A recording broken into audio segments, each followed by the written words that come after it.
Sorry for eating on screen, guys. This is my breakfast. I just woke up. What's up, yo? Welcome back to Books by Adrian. Excuse me. This is a very rare pop-up live stream Sunday. I wasn't planning on doing a live stream Sunday, but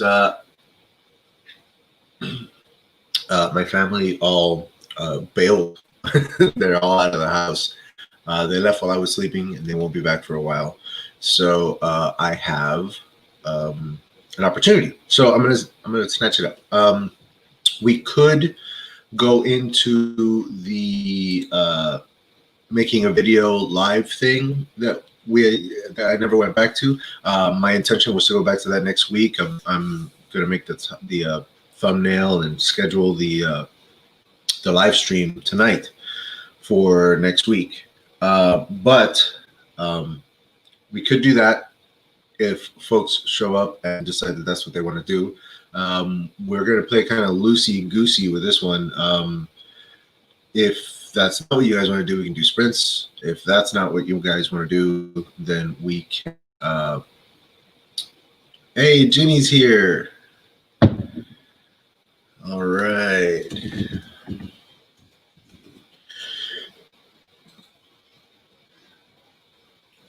Hello, Ginny.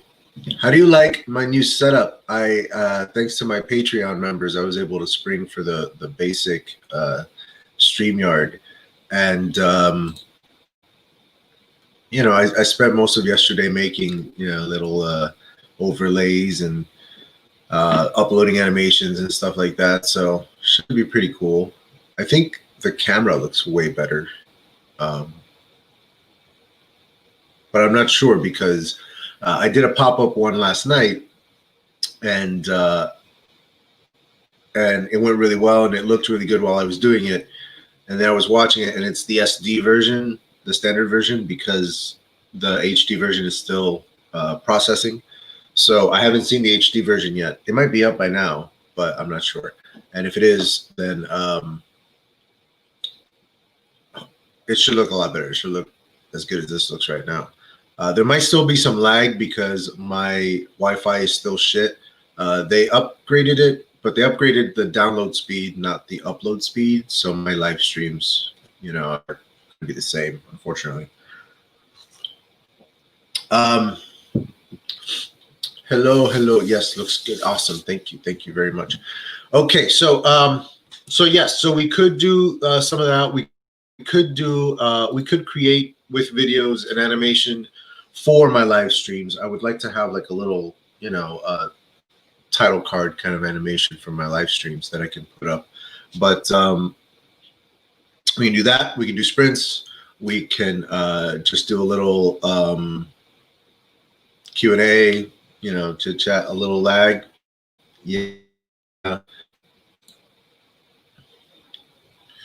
Yeah, I don't know what to do about my internet, man. Like, there's only one internet provider in Gainesville, and they're just garbage. They're hot trash. Their service is terrible.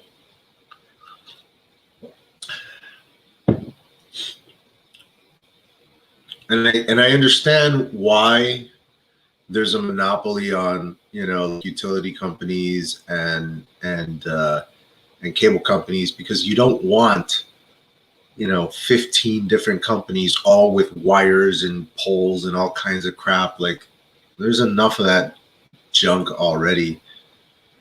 I definitely don't want to quadruple it or more, but it really does suck to only have one option and to have that option be unsatisfactory. Like, you literally can't do anything about it. Like, I can't even get satellite here because of all the thing that brought me to Gainesville, the trees, the fact that there are trees everywhere. They're blocked. Like, you can't get any decent Wi-Fi here through satellite. So yeah, no options. All right. So I think that this is probably going to a lot if we do that. Same would be true for my video editor. I just feel like that would create a lot of extra lag. So we're not gonna do those here. I'll do those whenever I'm at work and I have a more powerful computer. I think today we'll do a couple of sprints. Due to the upgrade in my StreamYard, we are streaming simultaneously right now at YouTube, Twitch, and Facebook. Now, I just started the Twitch stream channel, so I haven't even done anything to it. I haven't updated. I haven't done anything to it. It's just pretty much. So I don't expect anybody to be over there, but I want to sort of experiment with it before I kind of go live with it, so to speak. So I want to do a live stream, and then I want to see what happens to it and what I'm able to do with it. I'm checking that out right now. So that's what this stream is going to accomplish is that. But we're also streaming on Facebook, and that's something I've never done before either. And so that should give folks a lot of different options, especially if they're on the go, they can watch on Facebook. And yeah, I think we're going to go into a sprint. What do you guys think? Oh, here's the other thing I wanted to say was because this is kind of freestyle, so to speak, I want to put the link to this stream in the chat, and if you want to come in and talk, come in. Let's see here.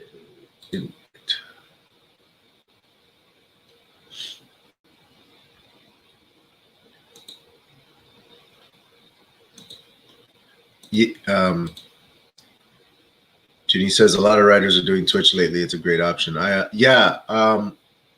I didn't know that a lot of writers were doing it. I'm glad to hear that. I'm doing it because having different facets to my online platform and trying to reach a lot of different kinds of people.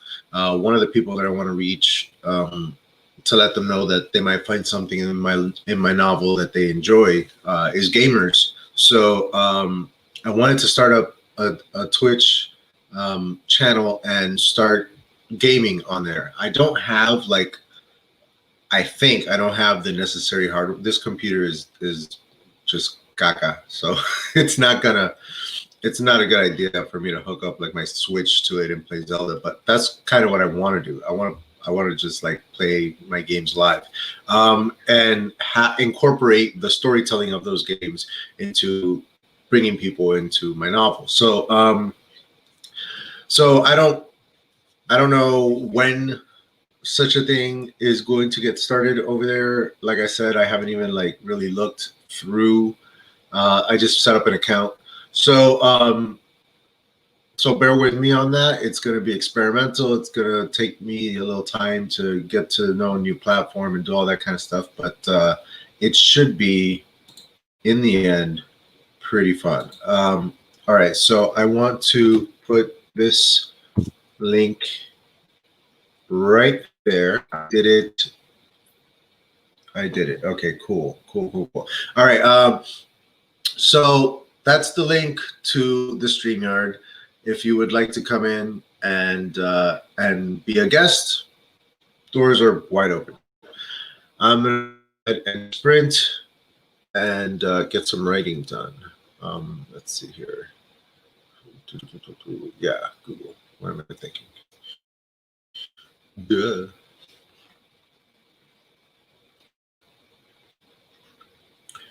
See how slow this is? It's ridiculous.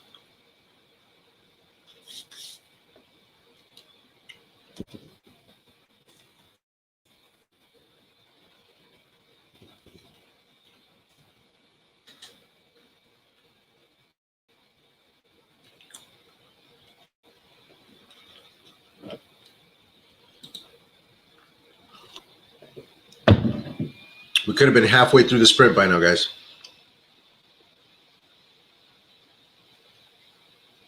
We could have been halfway through the sprint by now. All right, come on. There we go. All right, I'll say a 15-minute sprint to get us started.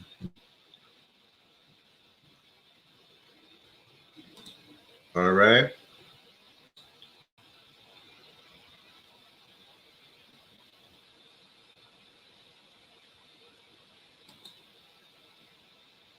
All right.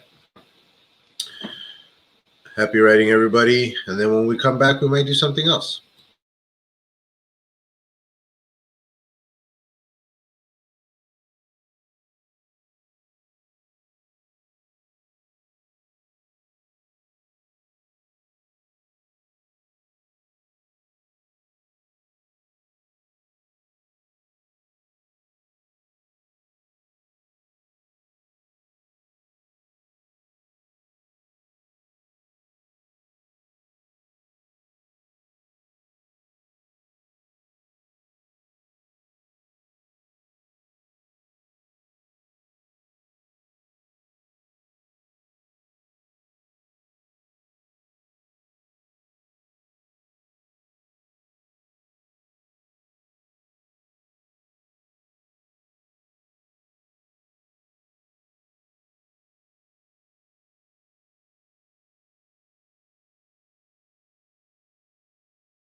All right. Time is up. Hey, Jinny. Hi. For everyone on my channel who, how could you not know her? But this is Jinny. Jinny, why don't you tell us? I want you to tell us where on YouTube and where people can find you. I'm Jinne Noble. I write right now paranormal romance. I do write other genres like fantasy and that. I can be found everywhere: Facebook, Twitter, YouTube now, and Instagram. Nice. All with the same username? Yeah, all with the same username. Either Jinne Noble or J Noble. I cannot remember which one I use all the time. So Just search for them both. search we'll for put them it both. in the we'll put it in the description afterwards. I can give you a link for that at some point here. Yeah, cool. Throw it up in the comments. All right, so finished up a sprint there. I didn't actually do any writing, but I finished my food so that I wouldn't be eating in front of you guys. And I did a little bit of reading. My friend who I went to high school with, Nina Moreno, wrote this lovely YA novel, and released it like in spectacular fashion. And I haven't read it until now. I just picked it up. I've never read a YA novel before, so this will be my foray into that, and I'm super excited. I started the first couple pages. I love reading YA novels. They're not that far off from the adult ones. Just not enough sex, or not any sex. So I think that's the biggest difference is the levels of adultness. But I don't know. Some of them are pretty good. The levels of promiscuity. Yeah. All right, hold on. So this is your like link key kind of dealy here. Yeah, that has all my links to it. Oh, that is. Okay. All right. So I like dumb highlighted the whole page. Stop that. All right, here we go. Like the entire stream of words is lit up. All right, everybody, this is where you can find all of Miss Jinne Noble's links, and that's across the board: Facebook, YouTube, Twitch. Everybody got it. So yeah, I'm trying this Twitch thing. I know you said that a lot of authors are trying it. I didn't know that. I didn't even look for other authors on there. What are they doing with it? Is it just for? Do they just use it for streaming? Yeah, Jace does it. He links all his streams when he does his Sims and when he does his live streams for productivity. Like yesterday when you jumped into that one, he was on Twitch and on YouTube. And then I saw that. I think Sage Gordon Davis does that. Cat Leo does it. There's several others that they're bridging that gap where they're streaming on both YouTube and Twitch. And I've been thinking about doing that because I got a new game that I keep screaming at, and I figured that'd be really good entertainment to put on Twitch anyway. So, like, like literally screaming at the monitor when I play. I hear you. My sister is she streams playing with a bunch of her friends. And I forget the name of the game. It's like all the rage right now. It's this game where like you're in a haunted mansion kind of thing, and you've got a flashlight, and everybody's in a different place or whatever. And one of them is the killer or something. Anyway, it involves a lot of screaming, and my sister really brings the volume. When she but like they have to put a disclaimer at the beginning of every episode because it's like, I'm sorry, she's got Puerto Rican voice, like it just goes straight to 11. Oh, see, and I have the Minnesota white girl scream that has a sailor for, the language of a sailor while I'm playing my game. So, yeah. See, I'm a gamer, but mostly I play Zelda games. Like that's my real games. Like love and passion is Zelda. If a Zelda game is coming out, I'm buying the console if I don't already have it. Like that. there's no argument about it. I have to play the new Zelda game when it comes out. That's My my oldest and I'm boy- still playing Breath of the Wild. See, Dave plays. My husband plays that, and my oldest boy, he is so much into Zelda.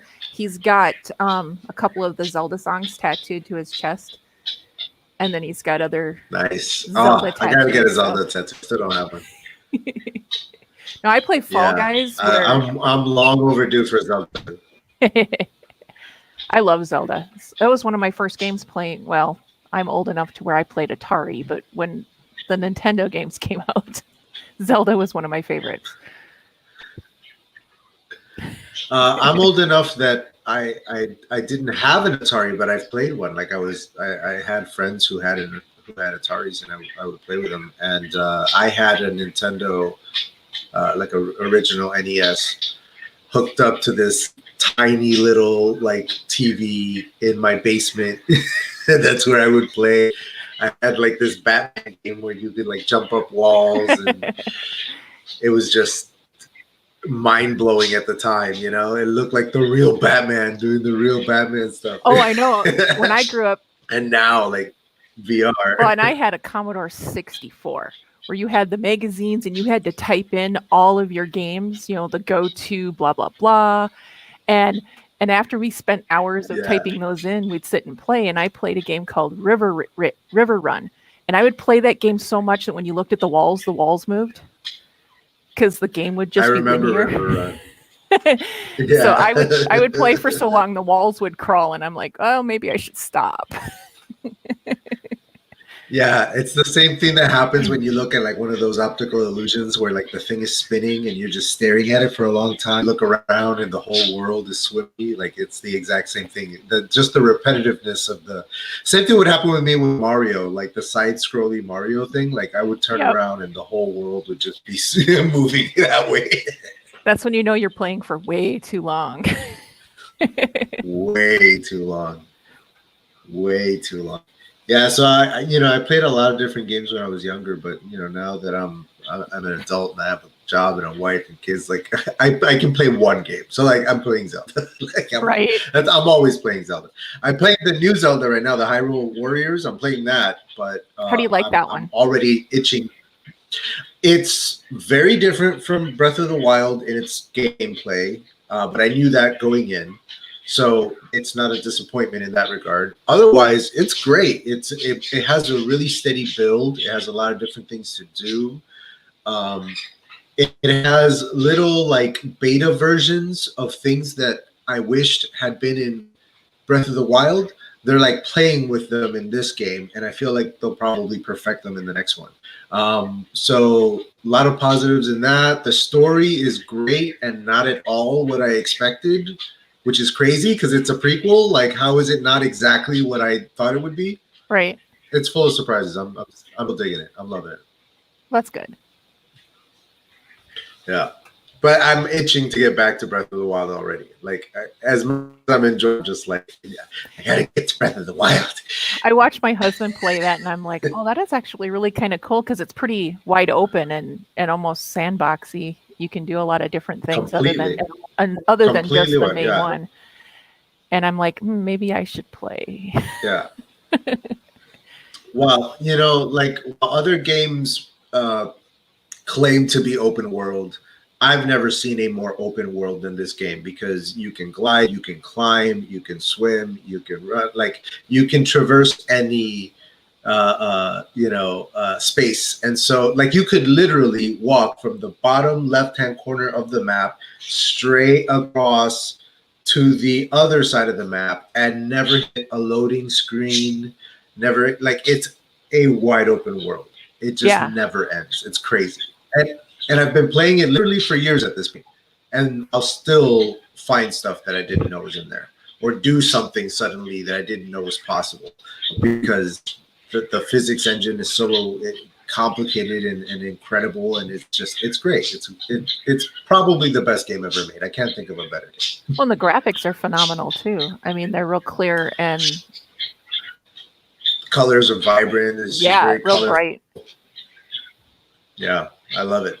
It's great, and it's funny because it's kind of a dark story, but It it's is. one of the brightest Zelda games. You know, it's weird how they do that. It's weird to play that one and then go back to the original, and you're like, okay, I got this.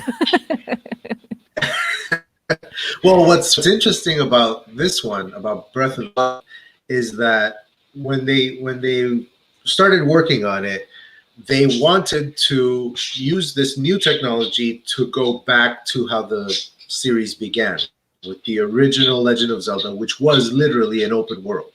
Right. From the get go, you could go literally anywhere in it.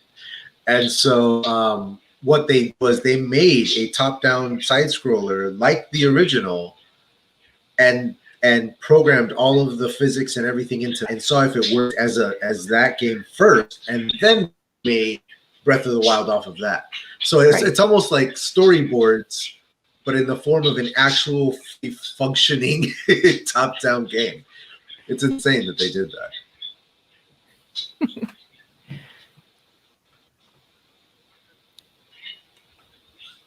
But you know, that's why it gives you that feel, that nostalgic feel, because they made it like the old games.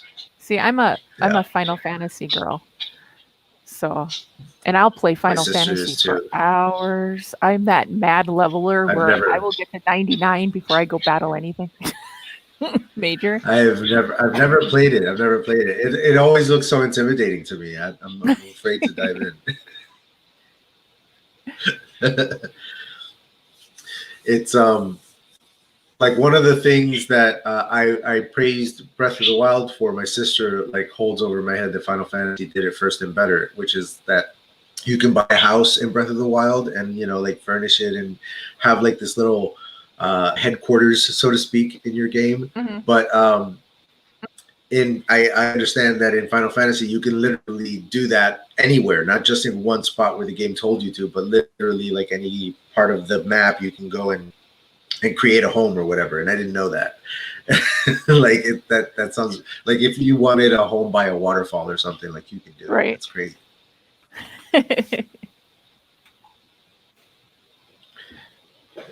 So how is the book coming along? They're showing off. My book is coming along very, very well. Thank you. Yesterday I was, or early this morning, I was doing another pop-up writing sprint stream and got some words down. But like I started a new chapter that I hadn't like really worked on in earnest before, other than the outline. So that's exciting. It's good to like get into new ground, because I've been like kind of rolling around and stuff I had already written for a little while, like trying to get it quite right so that the rest could flow. But screw it, I'm just writing now. See, sometimes you have to do that because your brain starts going numb over what you've read and reread, and you start not seeing. Like I sent Natalie Locke has my first book to my paranormal series, and she's been doing kind of beta reading and critiquing for me, and she's seeing things that I didn't see, which is great. But she's phenomenal when it comes to doing that kind of stuff, because the feedback I'm getting from her is great. She likes the storyline. She thinks it's great. That the pacing is good. And I'm like, oh, thank you. That was the first thing I've ever sent to anyone. And I'm like, all I could think of is, oh God, I'm going to get it back and it's going to be shit. But that's what the most accomplished author who published a bunch of times still dreads that first professional edit. And it's scary, because you don't want somebody to come back and be like, what were you thinking? This is garbage. But nobody's ever going to do that. They're just going to edit it and give it back. It's going to be fine. Right? Well, and she does it in such a way. Well, and that's the thing is, you know, I've been writing for years, since I was a kid, but this is my first year that I've actually let other people read my stuff, and that I got serious enough to where I'm going to publish it. And so when I sent it to her, I'm like, oh, please ignore all the, you know, little things and just pay attention to the main story. And she's like, no, the main story is great. Yeah, I'm here for those little things. Right?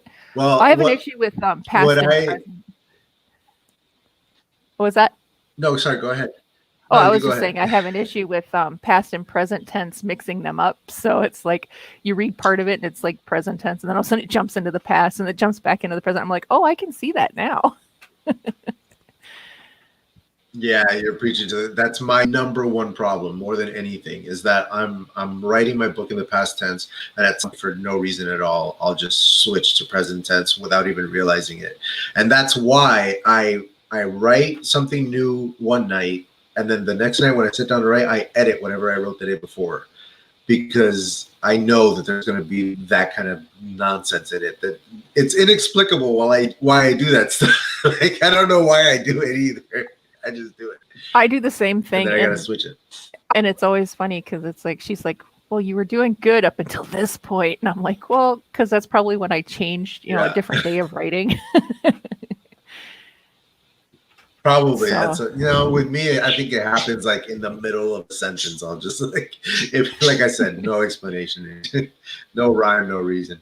But yeah, man, like the book's coming along good. I'm glad to hear that yours is you're already getting. Man, I'm dreading the professional edit, but I'm all like really, really excited to someday be at that point and be able to say like, yeah, I literally sent an entire book to someone else to edit. Like that's going to be a huge landmark. Besides, whatever they do to it is only going to make it better. Like, right? Not like they're going to rip it to shreds. They want to make it better. That's what you're hiring them for. So like, Right. why wouldn't you be excited about that? Sounds great.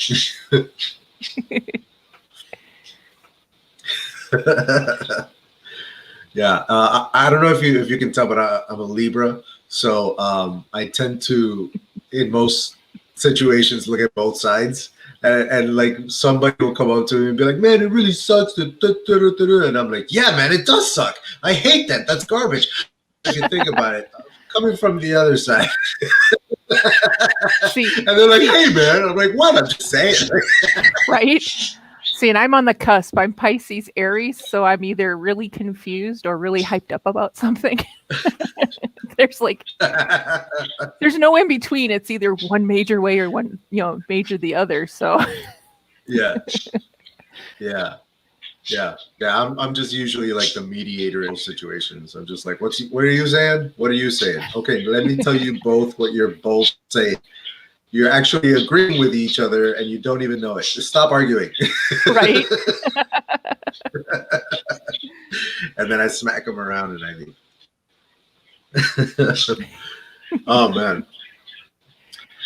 But yeah, I can't wait to finish this book. It's been a labor of love so far, but a labor nonetheless. The middle part is hard.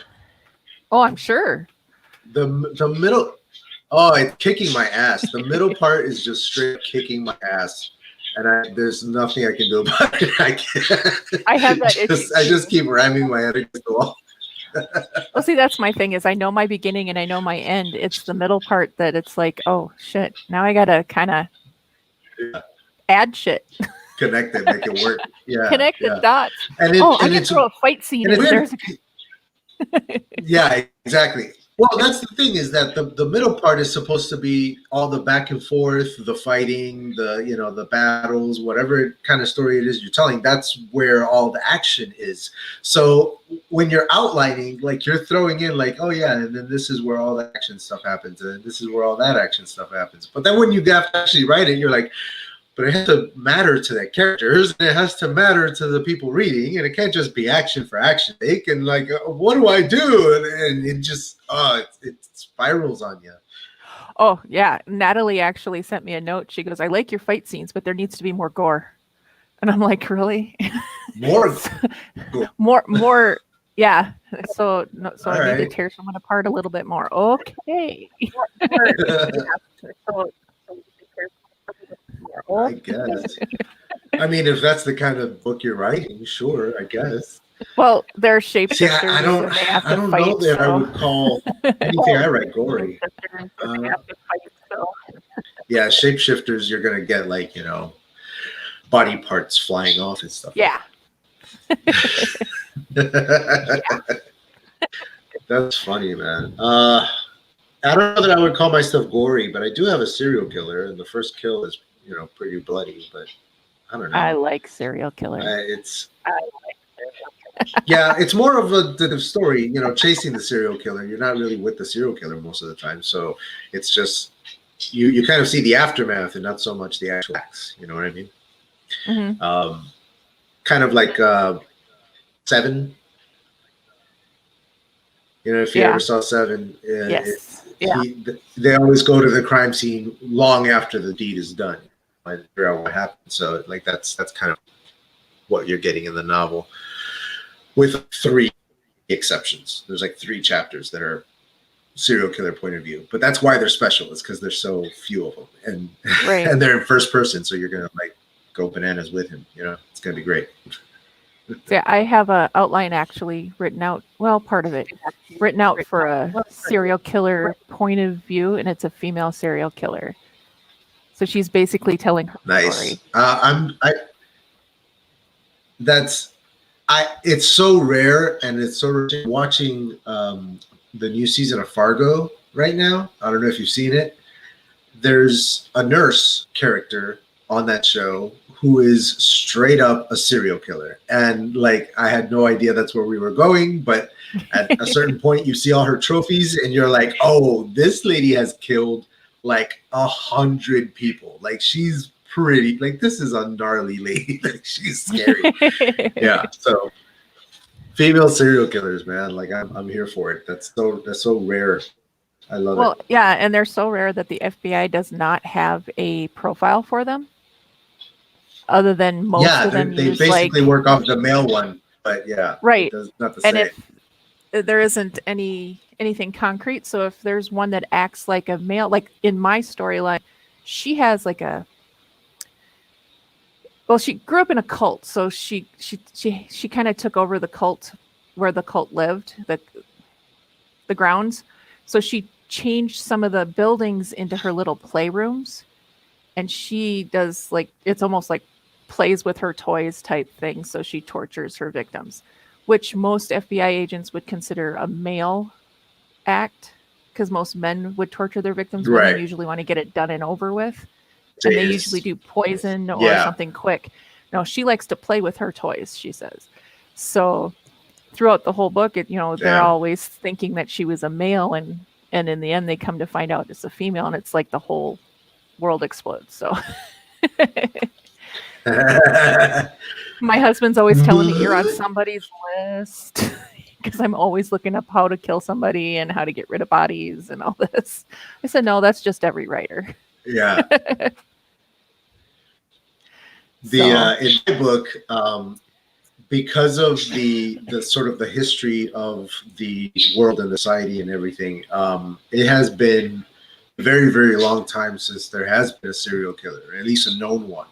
So for the detective to start to suspect that the killer of this crime that she's investigating is a serial killer, it's a big deal in the world. Like it's like, what do we even do with that? Like they wouldn't even know how to approach it other than stories that they've heard before, or like old movies. Like they reference like Silence of the Lambs because that's all they know. Like that's things that have like lasted in the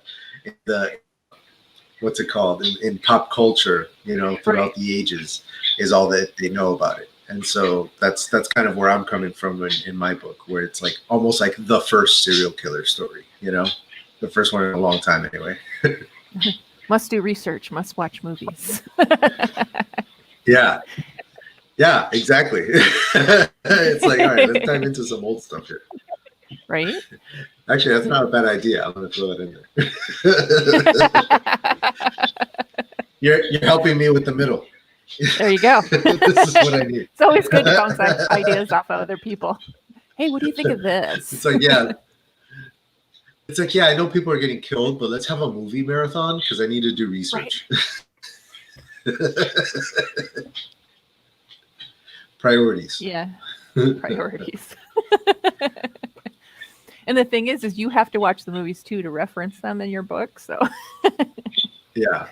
Well, that's already done and done. Like that's the bulk of what I watch is serial killer stories. I fucking love serial killer stuff. When I heard that Dexter was coming back for limited series. Must know why you already killed it. Stop kicking a dead horse. And then it said the original showrunner was returning for it. And that's when I was like, oh, let's Dexter's back. And I'm funny. excited again, man, because it's serial killers. Mine's serial killers. Not in real life, but I kind of I'm not huge into cult leaders. I am, just for the fact that it Excuse me. it boggles my mind how they can get people to follow them. Their charisma and how Especially when, like, just by looking at them, you can usually be like, whoa, that dude's bad news. But their charisma is so powerful that it overpowers their actual, like, demeanor and appearance and everything about them. You know, the crazy in their eyes, everything. Like, you don't see the crazy right away with a lot of people, though. They kind of just sneak in, and then once they get under your skin, that's when the crazy starts to show. Because look at Jim Jones. He was pretty normal. The truly like that. Yeah. Now, Manson, he was crazy looking from the beginning, but yeah, he was bananas from the jump, and still he was able to pull that off. It's crazy. Right. And there's still cults. There's one in Australia where the guy looks like the stereotypical Jesus and has these people believing that he is him. And it's phenomenal that these people will actually move there to see and to follow him blindly. And it's just, I don't know, it fascinates me. This is my old roommate, Tom, also known as Dirty Tom. Dirty Tom. Hey, dude. Welcome to my channel. You're famous now. You're welcome. All right, time's up. Yeah, man, Manson, all those guys. Like, there was, when I grew up in a Christian home, and there was this preacher, this TV preacher, who, if you're at all familiar, most of them, if we're honest, is just like, hey, send us money. Hey, send us money. And that's what this was. And he would, like, pray with his viewers, like, through the TV screen, and do all this kind of stuff. And he was always speaking in tongues, and he was putting on this show, and people were falling for it. And he was making money hand over fist. And then he got found out for being a fraud and money laundering and all kinds of crazy stuff. And he went to prison for it.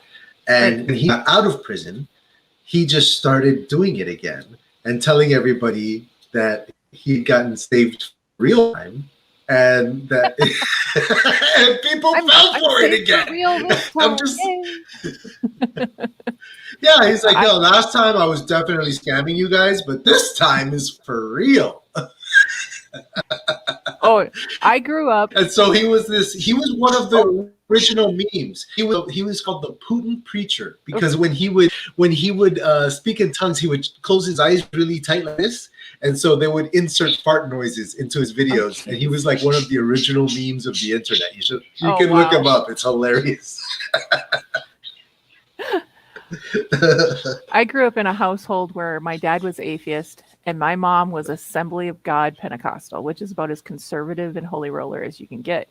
And she would send me to church to be the good girl and say yes sir, no sir to any man that was, around me. And my dad would sit me down after church and go, this is what's wrong with what you're taught. Well, ending up, listening to my dad, I got kicked out of the church at 16 years old because I started questioning everything. And they told me, do not come back. So that was, I kind of leaned, I'm pagan, so I leaned more towards that after that. But, growing up in that kind of a household, that was so weird. Because, get sent to church to learn how to be the correct wife and daughter, and then get told by your own father, no, this is how you're supposed to be. Question everything. Yeah. Thankfully, my household wasn't like that. I mean, my parents to this day are still, are still Christian. They still go to church. They still do their thing. And they're doing great. So who am I to say anything? They were always like really cool about it. We went to church, but I was still a person with my own ideas, and it was fine. Like, yeah, it's no big deal. Thankfully, but I know that that's not the case in most places. You hear those horror stories of kids that came out to their parents and they got sent to some, Christian make you not gay place, and it's just like, what are you guys even thinking? Like, Yeah. even if it was possible, like that's not a good idea. Like, what are you doing? Now, South Dakota here who thought this was a good idea? Is still conversion camps are still legal here, so it's scary. I can't wait till we move, because yeah, I hear that. It was culture shock moving from even just one state, because I moved from St. Cloud, Minnesota to Aberdeen, South Dakota, and I was part of the LGBT community, a part of the pagan community over there. I come here and everybody's so far in the closet, they're in Narnia. Swear to God. And it's because they're afraid to come out. It's legal to discriminate here in South Dakota. I have been turned down from jobs because of I have a huge pentagram on my shoulder, and I got turned down for a job because they saw that and they asked me what it meant, and I was honest about it, and they're, oh, I'm sorry, we can't hire you because you're not Christian. And I went, okay. And then I found out it was legal here, so. Whoa, man, that's crazy. It is crazy. I didn't know that. I worked for a great boss. Straight up legal places. Yeah, they straight up don't have to hire you because there's a hospital here in town that if I'm dying, they'll turn me away if they find out that I'm not straight and I'm not Christian. Yeah. So I'm like, I told my husband, we live 2 blocks away from the good hospital. Always send me there. So. But we're moving to Northern California. Which hospital you choose is important.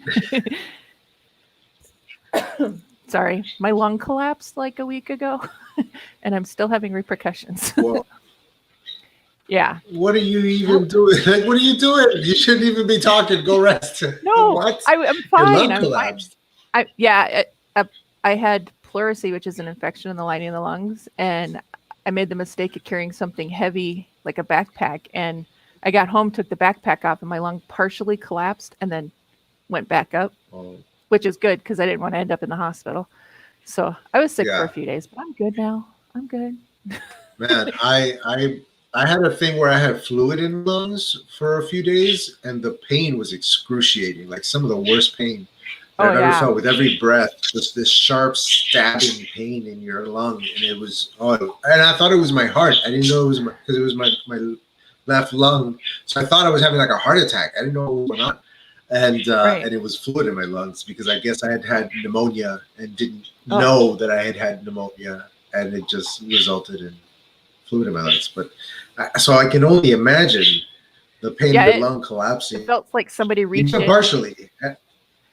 Yeah, it felt like somebody reached in, grabbed my lung, and jerked down, and then all the muscles around it spasm, and I just about hit the floor. I was like, okay, I'm done. So I was off work for about a week, but now I'm back to running around like crazy, slinging pizzas. So, holy crap, man! That sounds intense. But, yeah, I got a lot of writing done. I'm sure you went through that. Well, that's good. Right? I couldn't do much. I couldn't sit in a normal chair. So, right? Did a couple videos, wrote a few chapters. Nice, we're good. Nice. That's funny. Yeah, I've been my channel's been relatively quiet lately, but it's because I'm creating like a backlog of videos right now. I'm putting them all up on my Patreon first, and once I have a certain number, then I'll start putting up the YouTube edits, and then I'll have like a steady flow of stuff coming out. But for now, it's a little dry, so I'll be doing a lot of these pop-up live streams. Well, I've got my anthology from last time up on my page, and then I have my intro video. I was supposed to film one today, but I went, fuck it, I ain't doing shit. So on your Patreon, you mean? No, I don't have a Patreon. I meant on my YouTube. Oh, okay. Okay. So, I don't have enough content to put up a Patreon yet. So No, it's when you said it. When you said intro video, you threw me off because on Patreon you also create an intro video that you put up. Oh, So yeah. that's where I came from. Yeah, I'm doing some reaction videos for Black Sails, and I'm doing some commentary videos for Breaking Bad. Fun.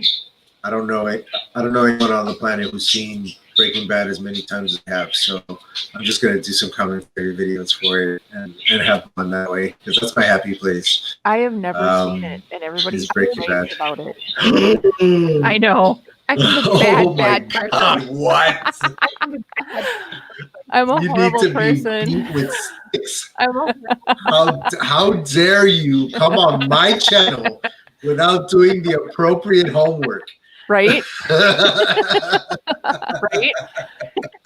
It's on my list of shows that I really need to watch. On my list of shows, but I've never gotten around to it. Look, whatever pile of to be watched movies that you have, it needs to move to the very top of it immediately.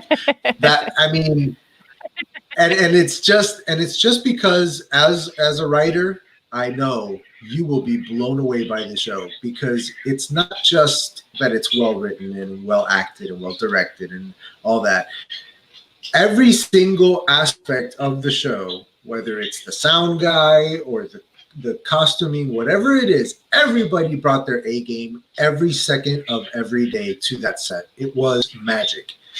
Every episode is magic, and you never know what's going to happen. And then what happens is exactly what the only thing that could have happened, and you go, "That's incredible. I never saw it coming," and yet that's the only thing that could have happened right now. So it's a masterclass in writing.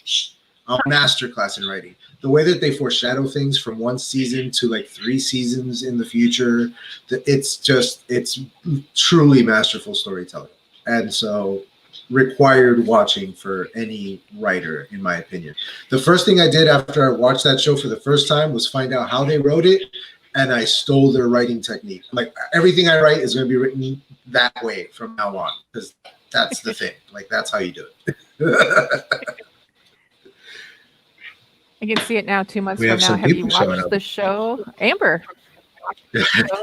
Hey, Amber. I can see that though. If I haven't watched the show in the next couple of months, you're going to drive all the way up to South Dakota and just beat my ass for not watching it.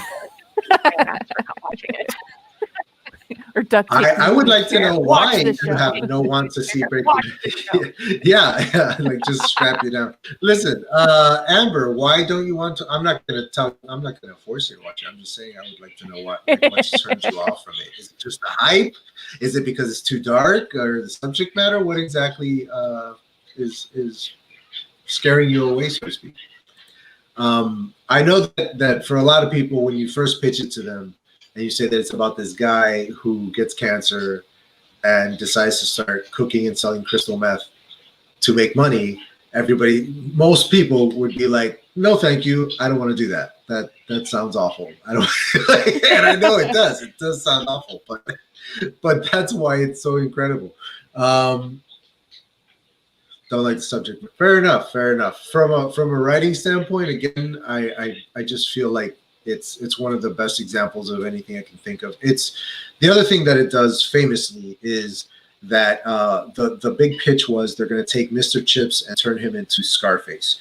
In other words, sort of changing the whole premise of television shows, which is you return to a television show over and over again because you know the lead character.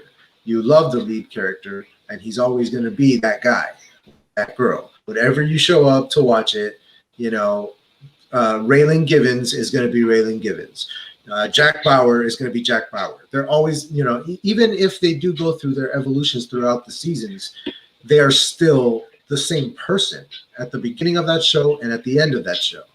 And so what the creator of Breaking Bad wanted to do was, let's do the exact opposite. Let's take a person and end the show having changed them completely. That you cannot look at those two people and say that it's the same person anymore. He's changed too much.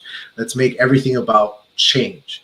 And so, yeah, it gets pretty dark, but sometimes you got to get pretty dark to make a character go from a lovable chemistry teacher who's a little, shy and reserved and depressed, and turn him into the worst drug kingpin mass murderer, in See, the American Southwest. now I'll probably have to watch it. So. Oh, I see where she's coming from. Hey, Amber, I get it. You had cancer. It touches a sore spot.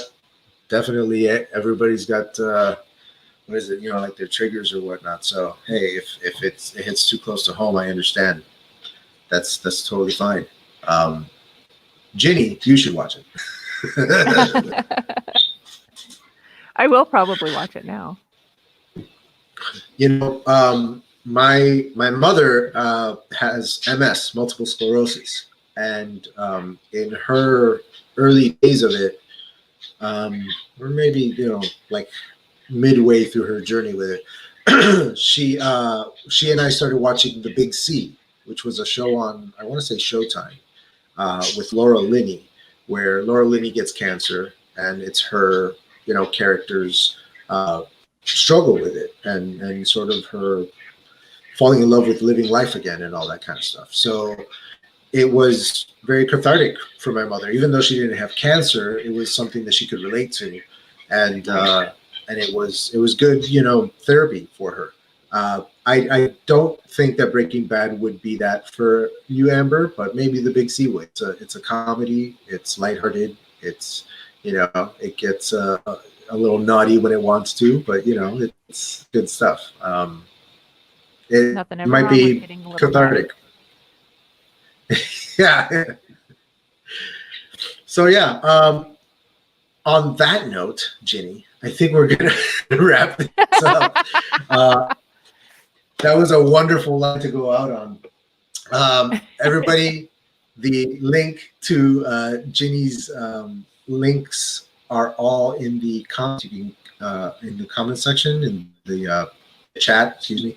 I will add them into the description after the fact as well, so you can find them down there on the rewatch. Ginny, any parting words, any last thoughts before you leave? Any questions, anything you want to throw out to the people? What's going on? No, this has been great. Come see me on all the social media, safe books. Where the hell did that come from? Social medias.